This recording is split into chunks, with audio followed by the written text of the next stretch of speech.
প্রিয় শিক্ষার্থীরা, কেমন আছো তোমরা? আজকে আমরা ইউনিট 1 লেসন 3টা শেষ করব এবং সেই সাথে আমাদের যে 5 তারিখ থেকে যে পরীক্ষাটা শুরু হচ্ছে, 6 তারিখে তোমাদের ইংরেজি পরীক্ষা, সেই পরীক্ষায় তোমরা কি পড়বে, কিভাবে পড়বে সেই ব্যাপারে সাজেশন দিয়ে দেব। দেখে নিই আজকে কি করব আমরা। প্রথমে সেকশন 1-এ আমরা টেক্সটটা পড়ব, কিছু ওয়ার্ড মিনিং জানবো সেখানে, আর সেকশন 2-তে সাজেশন জানবো। এসো তাহলে আমরা টেক্সটটা পড়া শুরু করি। প্রথমটা হচ্ছে ভ্যালেন্তিনা তেরেস্কোভাকে নিয়ে। এখানে লেখা আছে যে তার জন্ম 1937 সালের মার্চের 6 তারিখে। Valentina Tereshkova was born in the village Maslenikovo, Tutaevsky district in central Russia. Tereshkova's father was a tractor driver and her mother worked in a textile plant. আচ্ছা, ওনার জন্ম হচ্ছে টুটায়েভস্কি ডিস্ট্রিক্টের ম্যাসলনিকোভো গ্রামে, যেটা সেন্ট্রাল রাশিয়ায় মানে মধ্য রাশিয়ায় অবস্থিত। তেরেস্কোভার বাবা একজন ট্রাক্টর চালক ছিলেন এবং তার মা টেক্সটাইল প্লান্টে কাজ করতেন। Tereshkova began school in 1945 at the age of 8 but left school in 1953 and continued her education through distance learning. Tereshkova school শুরু করেছিল 1945 সালে 8 বছর বয়সে, কিন্তু তিনি স্কুল ছেড়ে দিয়েছিলেন 1953 সালে। কিন্তু তার এডুকেশন তিনি কিভাবে চালিয়ে গিয়েছিলেন? ডিস্টেন্স লার্নিং এর মাধ্যমে। আচ্ছা, এবং তিনি ডিস্টেন্স লার্নিং এর মাধ্যমে তার এডুকেশন কন্টিনিউ করেছিলেন। She became interested in parachuting from a young age and trained in skydiving at the local aero club, making her first jump at age 22 on the 21st of May 1959. At that time, she was employed as a textile worker in a local factory. It was her expertise in skydiving that led to her selection as a cosmonaut.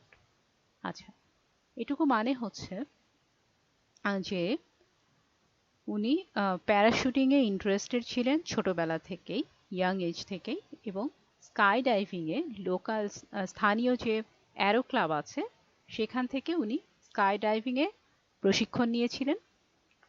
তার ফলে কি হয়েছিল, 22 বছর বয়সেই তার প্রথম যে জাম্পটা উনি দিয়েছিলেন এবং সেই তারিখটা ছিল 1959 সালের 21শে মে।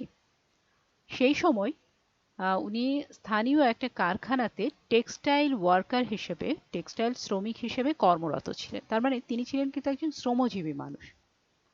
তো সেই শ্রমজীবী মানুষ হয়েও স্কাই ডাইভিং এ তার যে দক্ষতা, সেই দক্ষতার ফলেই কিন্তু তিনি নভোচারী হিসেবে নির্বাচিত হতে পেরেছিলেন।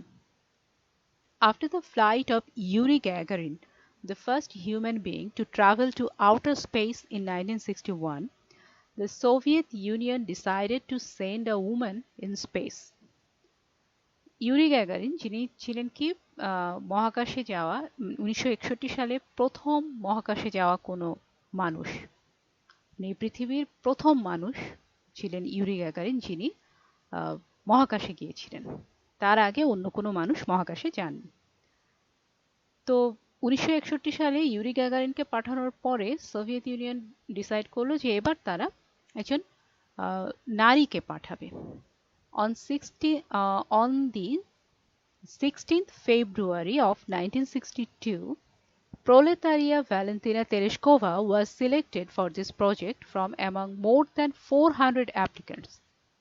1962 সালের 16 ফেব্রুয়ারি প্রোলেতারিয়া ভ্যালেন্তিনা তেরেস্কোভা মানে শ্রমজীবী ভ্যালেন্তিনা তেরেস্কোভা এই প্রকল্পের জন্য নির্বাচিত হয়েছিলেন। কতজনের মধ্যে?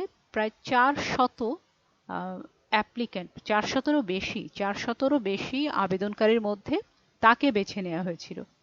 Tereshkova had to undergo a series of training that included weightless flights, isolation tests, centrifuge tests, rocket theory, spacecraft engineering, 120 parachute jumps, and pilot training in MiG-15 UTI jet fighters. তেরেস্কোভাকে অনেকগুলো প্রশিক্ষণের মধ্যে দিয়ে যেতে হয়েছিল। সেই প্রশিক্ষণগুলোর মধ্যে ছিল weightless flight, isolation test, centrifuge test, rocket theory, spacecraft engineering, 120 parachute jumps and এবং কি পাইলট ট্রেনিং। সেটা হচ্ছে মিগ 15 ইউটিআই জেট ফাইটার্সের পাইলট ট্রেনিং এর মধ্যে দিয়ে যেতে হয়েছিল। এতগুলো প্রশিক্ষণ উনি নিয়েছিলেন। আচ্ছা, since the successful launch of the spacecraft Vostok 5 on the 14th of June 1963, Tereshkova began preparing for her own flight. 1963 সালে 14 June ভস্তক 5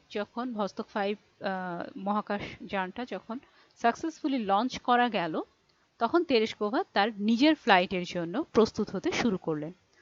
On the morning of the 16th of June 1963, Tereshkova and her backup cosmonaut Soloveyeva were dressed in spacesuits and taken to the space shuttle launch pad by a bus. আচ্ছা, 1963 সালের 16 June সকালে তেরেশকোভা এবং তার সঙ্গে আরেকজন backup cosmonaut ছিলেন, মানে তেরেশকোভা মূল কসমোনট, কিন্তু তার সাথে আরেকজন ছিলেন ব্যাকআপ হিসেবে। তারা তাদের স্পেস স্যুট পরে কমপ্লিটলি ওই পোশাক পরে রেডি, এবং স্পেস শাটল লঞ্চ প্যাডে তাদেরকে নিয়ে যাওয়া হলো একটা বাসে করে। After completing her communication and life support checks, she was sealed inside Vostok 6. আচ্ছা, তার সব যোগাযোগ এবং লাইফ সাপোর্ট চেকগুলো কমপ্লিট করার পরে তাকে ভস্তক 6 এর ভেতরে সিল করে দেওয়া হলো। Finishing a 2-hour countdown, Vostok 6 launched faultlessly. 2 ঘন্টার কাউন্টডাউনের পরে ভস্তক 6 ত্রুটিহীনভাবে লঞ্চ করলো। আচ্ছা, although Tereshkova experienced nausea and physical discomfort for much of the flight, she orbited the Earth 48 times and spent almost 3 days in space. যদিও তেরেশকোভার প্রথম দিকে কি হয়েছিল, একটু বমি বমি ভাব হয়েছিল এবং শারীরিক অস্বস্তি হয়েছিল, কিন্তু তারপরেও তিনি 48 বার পৃথিবী প্রদক্ষিণ করলেন এবং মহাকাশযানে প্রায় 3 দিন কাটালেন। With a single flight, she logged more flight time than the combined times of all American astronauts who had flown before that date. উনি যে তারিখে ভ্রমণ করছিলেন সেই তারিখের আগ পর্যন্ত যতগুলো আমেরিকান মহাকাশচারী সম্মিলিতভাবে যতক্ষণ ফ্লাইট টাইম কাটিয়েছেন আমেরিকান সব অ্যাস্ট্রোনটদের সম্মিলিত টাইমের চাইতেও উনি তার একটা সিঙ্গেল ফ্লাইটেই কিন্তু অনেক বেশি সময় উনি কাটালেন এবং উনি বেশি ফ্লাইট টাইম লগ করতে পারলেন। তেরেশকোভা অলসো মেইনটেইনড আ ফ্লাইট লগ। উনি একটা ফ্লাইট লগ মেনটেন করছিলেন এবং দিগন্তের ছবি তুললেন, which were later used to identify aerosol layers within the atmosphere, যেটা পরে বায়ুমণ্ডলে যে অ্যারোসল লেয়ার আছে সেটা আইডেন্টিফাই করার জন্য তার ওই ছবিগুলো ব্যবহার করা হয়েছিল। একবার চিন্তা করো, দেখো উনি কিন্তু প্রথম নারী। তার আগে যারা গিয়েছিলেন তারা কিন্তু পুরুষ মহাকাশচারী, রাশিয়ান মহাকাশচারীটাও একজন পুরুষ, এবং তার আগে যে আমেরিকান মহাকাশচারী তারাও কিন্তু সব পুরুষ মহাকাশচারী। উনি প্রথম নারী এবং উনি তার একটা সিঙ্গেল ফ্লাইটেই তাদের সম্মিলিত যে ফ্লাইট টাইম সেই ফ্লাইট টাইমের চাইতে বেশিক্ষণ সময় কিন্তু উনি লগ করে ফেললেন। তাই, এবং উনি এসছেনও কিন্তু খুব সাধারণ একটা পরিবার থেকে। যখন উনি সিলেক্টেড হয়েছিলেন তখন উনি একজন শ্রমজীবী মানুষ ছিলেন, টেক্সটাইল ওয়ার্কার। তাই যখন কোনো মানুষের ভেতরে উদ্দীপনা থাকে, ইচ্ছে থাকে, তার ইন্টারেস্টটা যদি সে সুযোগ করে নেয় এবং অন্যরাও তাকে যদি উৎসাহ দেয়, তাহলে কিন্তু কোনো একটা নারী বা পুরুষ পরিচয় দিয়ে কারোর কোনো ক্ষমতাকে কিন্তু থামিয়ে রাখা যায় না। তাই একজন নারীও চাইলে তিনি যে কাজগুলোই করতে চাবেন তার প্রতিভা স্বাক্ষর তিনি রাখতে পারেন, পুরুষও পারেন। তাই উভয়কে সম্মান করাটা খুব জরুরি। এই কাহিনীটা থেকে কিন্তু আমরা এই অনুপ্রেরণাটাই পাই। আচ্ছা, আমাদের আর দুটো প্যারা বাকি আছে এই কাহিনীর, আমরা সেটা দেখে নিই তেরেশকোভা সম্পর্কে। Vostok 6 was the final Vostok flight and was launched 2 days after Vostok 5, which carried Valery Vykovsky into a similar orbit for 5 days, landing 3 hours after Tereshkova. আচ্ছা, Vostok 6 ছিল ভস্টক ফ্লাইটের শেষ ফ্লাইট। এর আগেরটা ছিল ভস্টক 5 এবং ভস্টক 6 হচ্ছে ওই ভস্টক সিরিজের চূড়ান্ত ফ্লাইট। এবং ভস্টক 5 লঞ্চ করার 5 দিন না, ভস্টক 5 লঞ্চ করার 2 দিন পরে ভস্টক 6 লঞ্চ করা হয়েছিল এবং ভস্টক 6 এ কিন্তু আমাদের তেরেশকোভা ছিলেন, which carried, আর ভস্টক 5 এ ছিলেন হচ্ছে ভ্যালেরি বাইকোভস্কি। উনি 5 দিন ধরে ওই একই কক্ষপথে উনিও কিন্তু উড্ডয়ন করছেন, উনিও ঘুরছেন, ল্যান্ডিং 3 আওয়ার্স আফটার তেরেশকোভা। এবং উনি তেরেশকোভার 2 দিন আগে স্টার্ট করেছেন, কিন্তু উনি ল্যান্ড করলেন তেরেশকোভার 3 ঘন্টা পরে। The two vessels approached each other within 5 kilometers at one point. একটা সময় এসেছিল যখন এই দুটো যান তাদের নিজেদের 5 কিলোমিটারের মধ্যে চলে এসেছিল। And from space, Tereshkova communicated with Vykovsky and the Soviet leader Khrushchev by radio. আর মহাকাশ থেকেই তেরেশকোভা বাইকোভস্কির সঙ্গে যোগাযোগ করেছিলেন, ওই যে ভস্টক 5 এ যিনি ছিলেন তার সঙ্গে যোগাযোগ করেছিলেন তেরেশকোভা, এবং সোভিয়েত নেতা যে ক্রুশচেভ তার সাথে যোগাযোগ করেছিলেন ওই সময় রেডিওতে। Much later, in 1977, Tereshkova earned a doctorate in engineering from Zhukovsky Air Force Academy. আচ্ছা, জুকোভস্কি এয়ার ফোর্স একাডেমি থেকে 1977 সালে তেরেশকোভা ইঞ্জিনিয়ারিং এ ডক্টরেট অর্জন করলেন। Afterwards, she turned to politics. এরপরে উনি রাজনীতির দিকে ঝুঁকলেন। During the Soviet regime, she became one of the presidium members of the Supreme Soviet. বাবা, উনি সোভিয়েত শাসন আমলে সুপ্রিম সোভিয়েতের একজন প্রেসিডিয়াম মেম্বার হয়েছিলেন, প্রেসিডিয়াম সদস্য হয়েছিলেন। Now this living legend is a member in the lower house of the Russian legislature. এখন উনি রাশিয়ান আইনসভার নিম্ন কক্ষের একজন সদস্য। এই জীবন্ত কিংবদন্তি এখন রাশিয়ান আইনসভার নিম্নকক্ষের একজন সদস্য।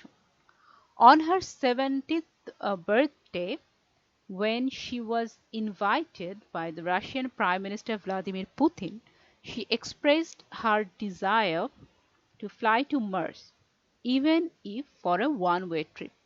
তার 70তম জন্মদিনে যখন রাশিয়ান প্রধানমন্ত্রী ভ্লাদিমির পুতিন তাকে আমন্ত্রণ জানিয়েছিলেন, তখন তিনি পুতিনের কাছে মার্স গ্রহে যাওয়ার একটা ইচ্ছে প্রকাশ করেছিলেন, এবং সেটা যদি একমুখী ট্রিপ হয় তবুও তিনি যেতে ইচ্ছুক। একমুখী ট্রিপ মানে পৃথিবীতে যদি ফিরে আসা তার নাও হয় তবু তিনি একমুখী ট্রিপ হলেও সেখানে যেতে ইচ্ছুক।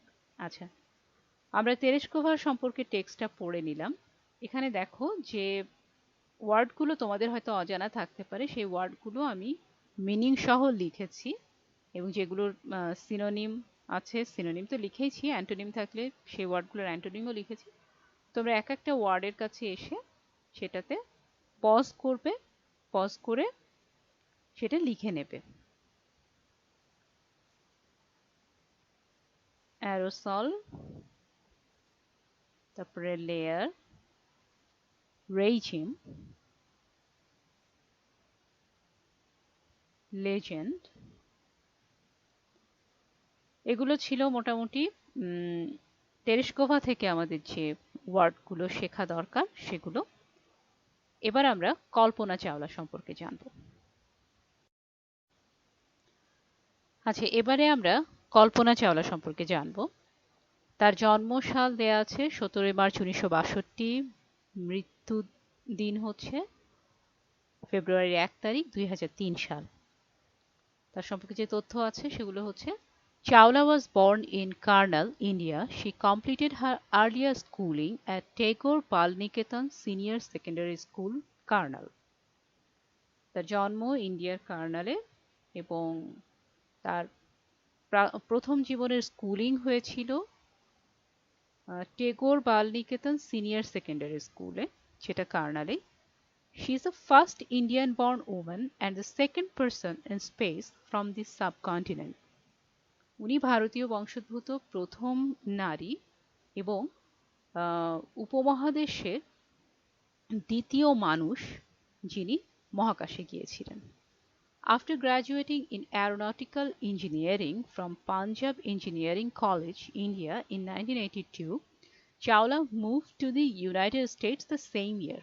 আচ্ছা, 1982 সালে উনি পাঞ্জাব ইঞ্জিনিয়ারিং কলেজ থেকে গ্র্যাজুয়েশন করলেন। তারপরে ওই বছরেই মানে 1982 সালে তিনি ইউনাইটেড স্টেটসে চলে গেলেন।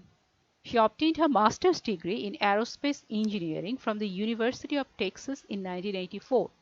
1984 সালে তিনি টেক্সাস ইউনিভার্সিটি থেকে অ্যারোস্পেস ইঞ্জিনিয়ারিং এ মাস্টার্স ডিগ্রি লাভ করলেন। Later, she did her PhD in aerospace engineering in 1988 from the University of Colorado. এরপরে উনি কলোরাডো বিশ্ববিদ্যালয় থেকে অ্যারোস্পেস ইঞ্জিনিয়ারিং এ পিএইচডি করলেন 1988 সালে। Determined to become an astronaut even in the face of the Challenger disaster in 1986 that broke apart 73 seconds into its flight, leading to the deaths of its 7 crew members. Chawla joined NASA in 1988. আচ্ছা, 1986 সালের বিরাট যে দুর্ঘটনাটা ঘটেছিল, যার ফলে 7 জন crew member মারা গিয়েছিলেন, flight বিপর্যস্ত হয়ে গিয়েছিল, এই চ্যালেঞ্জার ডিজাস্টার নামে পরিচিত 1986 সালের সেই ঘটনাটা। এইরকম একটা ঘটনা ঘটার পরেও 1988 সালে উনি নাসাতে জয়েন করলেন। সাধারণত এই ধরনের ডিজাস্টারের খবর পেলে আমি যে ফিল্ডে কাজ করতে যাচ্ছি সেই ফিল্ডে এরকম একটা অনিরাপদ ঝুঁকিপূর্ণ ঘটনার কথা আমরা জানতে পারলে কি হতো, আমরা দ্বিতীয়বার ভাবতাম নাসা জয়েন করার আগে, কিন্তু সে তারপরেও নাসাতে জয়েন করলেন, যেখানে এই ধরনের কাজই তাকে করতে হবে।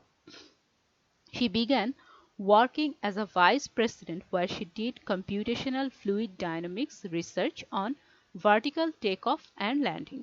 ওখানে উনি ভাইস প্রেসিডেন্ট হিসেবে কাজ করা শুরু করলেন, যেখানে তার রিসার্চ ছিল কম্পিউটেশনাল ফ্লুইড ডাইনামিক্স এর উপরে এবং ল্যান্ডিং এর যে ভার্টিক্যাল টেক অফ সেই বিষয়ে। In 1991, she got US citizenship and started her career as a NASA astronaut in 1995. 1991 সালে তিনি আমেরিকার নাগরিকত্ব পেলেন এবং নাসা অ্যাস্ট্রোনট হিসেবে তার ক্যারিয়ার শুরু করলেন।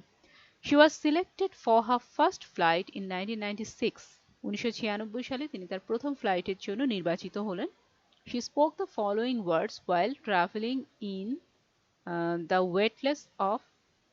weightlessness of space. আচ্ছা, ওজনহীন সেই অবস্থায় ট্রাভেল করতে করতে উনি নিচের এই কথাটা বলেছিলেন, you are just your intelligence, মানে তোমার পরিচয় তোমার বুদ্ধিতে। She had traveled 10.67 million miles, as many as 252 times around the earth. আচ্ছা, উনি 10.67 মিলিয়ন মাইল পাড়ি দিয়েছিলেন, যা কিনা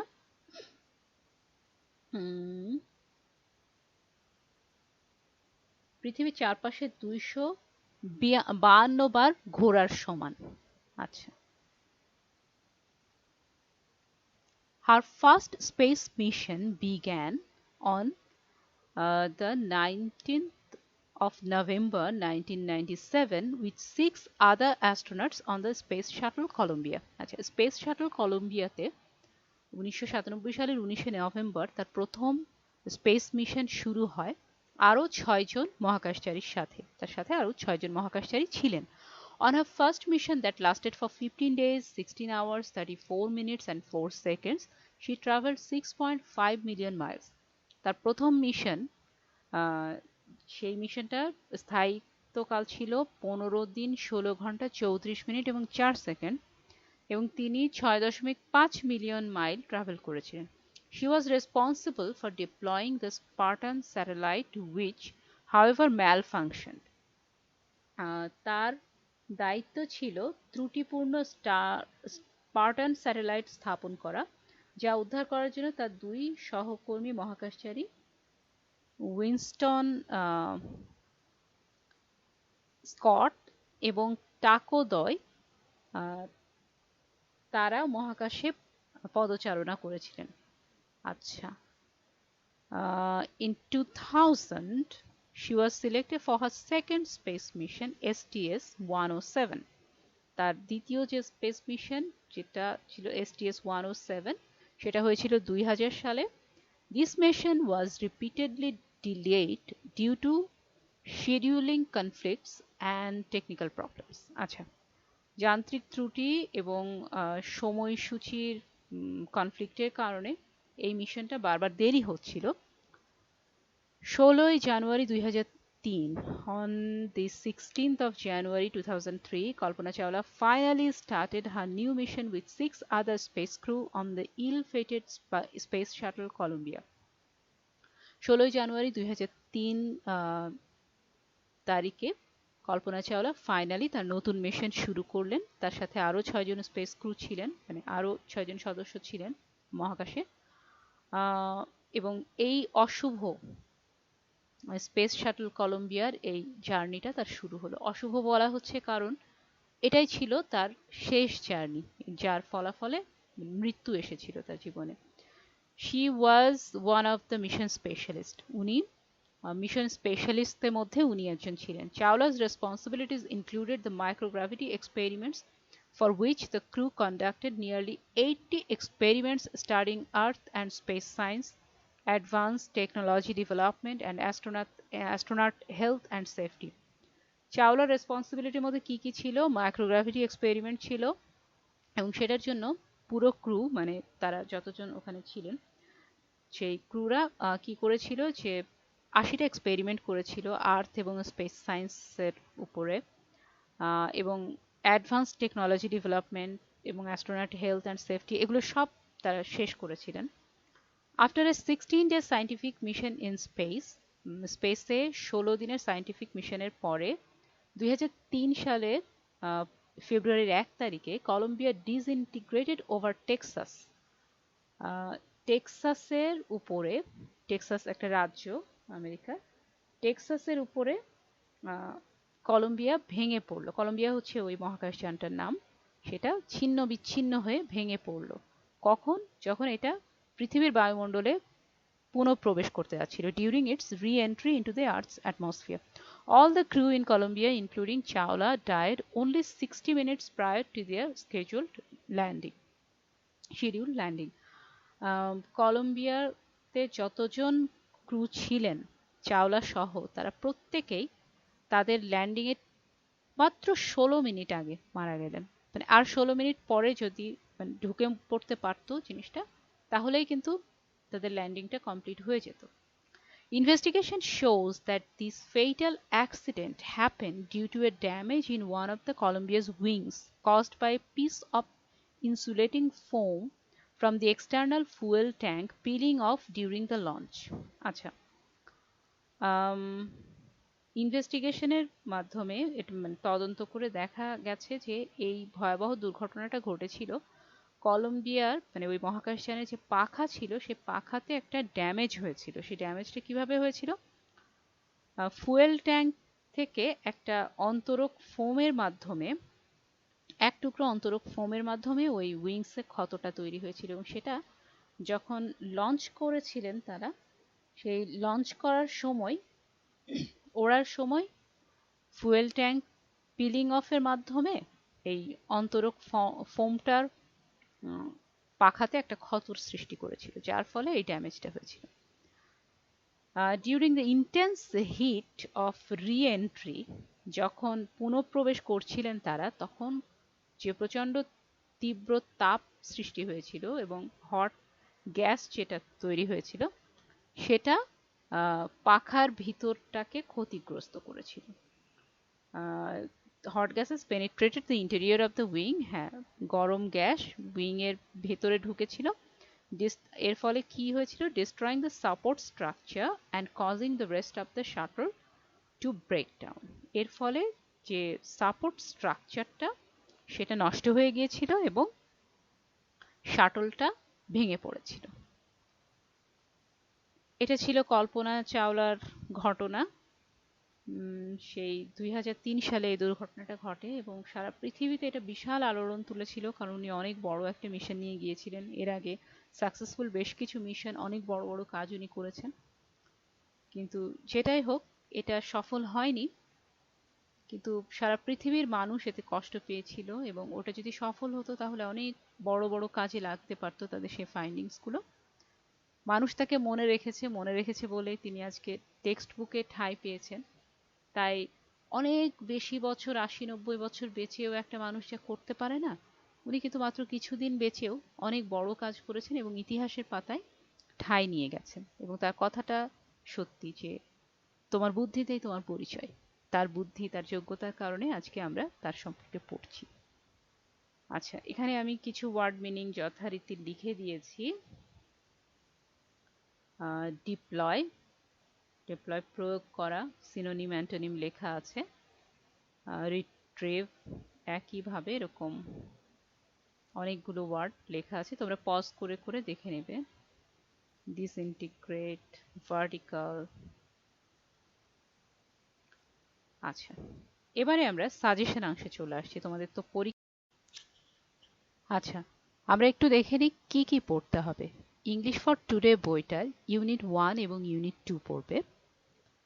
এখান থেকে তোমাদের 50 মার্কসের পরীক্ষার ভেতরে বেশিরভাগটা এখান থেকে আসবে, আর 15 মার্কস আসবে আর্টিকেল, প্রিপোজিশন এবং রাইট ফর্ম অফ ভার্বস থেকে। তাহলে বুঝতে পারছো, শুধু 15 মার্কস আসবে এই 2, 3 আর 4 নম্বরের যে আইটেম তিনটা লেখা আছে সেখান থেকে, আর ইউনিট 1 এবং ইউনিট 2 থেকে আসবে বেশিরভাগটা, মানে 35 মার্কস আসবে ইউনিট 1 এবং ইউনিট 2 থেকে। ইউনিট 1 আজকে শেষ হয়ে গেল পুরোটা। তোমাদের কাজ হচ্ছে এখান থেকে সিনোনিম অ্যান্টোনিম গুলো পড়া, কারণ প্রশ্ন আসবে এমসিকিউ প্যাটার্নে। তাই তোমাকে কোনো প্যারাগ্রাফ পড়তে হচ্ছে না, লেটার অ্যাপ্লিকেশন পড়তে হচ্ছে না। প্যাসেজ 1 এর শুধু এমসিকিউ পার্টটা, সিনোনিম অ্যান্টোনিম, তুমি ওয়ার্ড মিনিং গুলো ভালো করে জানবে এবং পুরো টেক্সটটা যেন তুমি বাংলা অর্থ খুব ভালো করে বুঝতে পারো, যাতে করে প্রশ্নগুলোর উত্তর দিতে পারো। শুধুই এমসিকিউ আসবে। আর article, preposition, right form of verbs তোমাদের খুব পরিচিত, এটা নিয়ে ভয় পাওয়ার কিচ্ছু নেই। আর ইউনিট 2 হচ্ছে খুব ছোট একটা লেসন, ছোট একটা ইউনিট, যেখানে টেকনোলজি নিয়ে ছোট ছোট কয়েকটা টেক্সট আছে। তোমরা বাংলা মিনিংটা এবং ওয়ার্ড মিনিংগুলো জানলেই যথেষ্ট, তাহলে তোমরা উত্তর করতে পারবে। আমি তোমাদেরকে একটা স্যাম্পল কোশ্চেন দেখাচ্ছি। আমি একটা স্যাম্পল কোশ্চেন দেখাই। দেখো, আমরা আজকে যেটা পড়লাম সেটার উপরে একটা কোশ্চেন বানানো হয়েছে। প্রতিটা প্রশ্ন মোটামুটি এ ধরনেরই হবে, তোমাকে আলাদা করে বড় করে প্যাসেজ দেওয়া হবে না।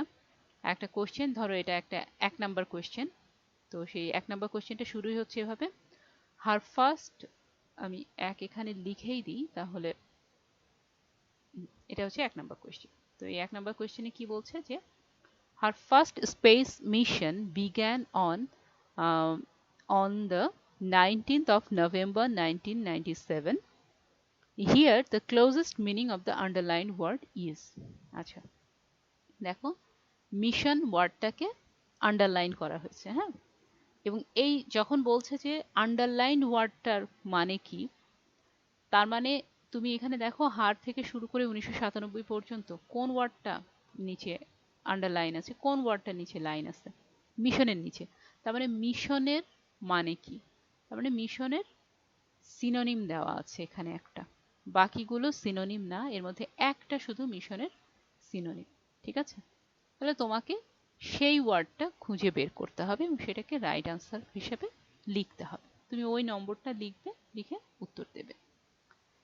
এই যে আমি যে স্যাম্পলটা দিলাম, ঠিক এভাবেই তোমার প্রশ্নগুলো আসবে। মোট 50টা প্রশ্ন থাকবে, প্রত্যেকটাই এমসিকিউ, তুমি সেগুলোর উত্তর দিয়ে আসবে। তাই পরীক্ষাটা নিয়ে মোটেও প্যানিক করার কিছু নাই। ইউনিট 1 এবং ইউনিট 2 এর ওয়ার্ড মিনিংগুলো খুব ভালো করে বুঝে নাও।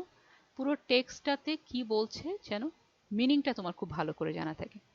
কোনো বড় প্রশ্ন আসবে না, প্যারাগ্রাফ আসবে না, কিচ্ছু আসবে না, শুধুই এমসিকিউ। তুমি কতটুকু বুঝেছো টেক্সটটা সেটা টেস্ট করা হবে, কেমন? তোমাদের জন্য অনেক শুভেচ্ছা থাকলো তোমাদের পরীক্ষার জন্য। ভালো করে পরীক্ষা দাও, ফলাফল তোমাদের ভালো হোক। তোমাদের সঙ্গে আবারও দেখা হবে পরবর্তী ক্লাসে। ততক্ষণ ভালো থাকো, সুস্থ থাকো, নিরাপদ থাকো।